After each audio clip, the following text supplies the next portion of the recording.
Mammouth.media. Oui, tu peux me rappeler, il y a juste des étudiants qui sont en train de me faire un portrait filmé, ouais. Ok, ça roule. À plus, salut, ciao.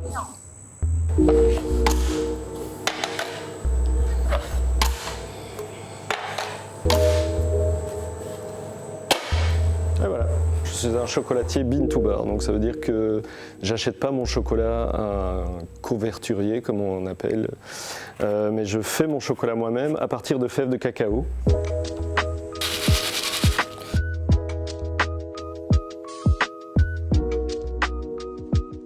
Ici, j'importe des fèves de cacao qui viennent essentiellement du Nicaragua parce que mon frère y habite.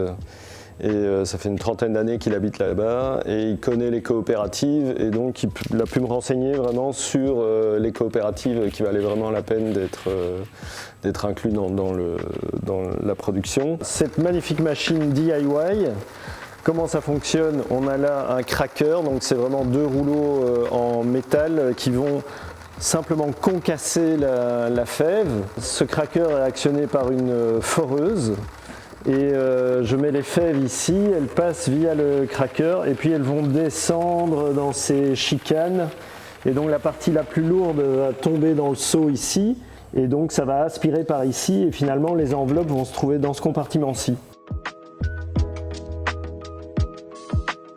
Moi je finis ici et puis je vous rejoins en vélo là-bas, ça va? Moi, À tout de suite.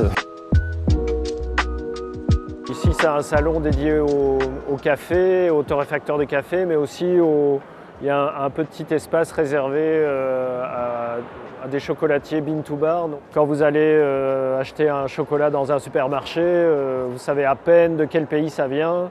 Vous ne savez rien sur la manière dont ça a été produit. En fait, le cacao, c'est vraiment à l'instar du café, du sucre.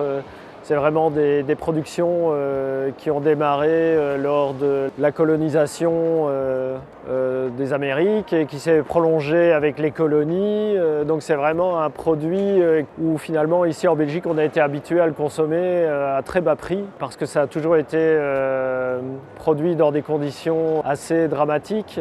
Et donc dans certains pays ces conditions continuent à exister et donc il faut vraiment que le consommateur prenne conscience que quand il achète un chocolat à 10 € le kilo, fatalement c'est produit dans des très mauvaises conditions, quoi. Voilà, il faut être un peu plus conscient de ce qu'on achète et de ce qu'on mange. Est-ce que vous avez apprécié la tablette de chocolat? Elle était bonne? Mammouth.media. Mammouth.media? Tu connais pas?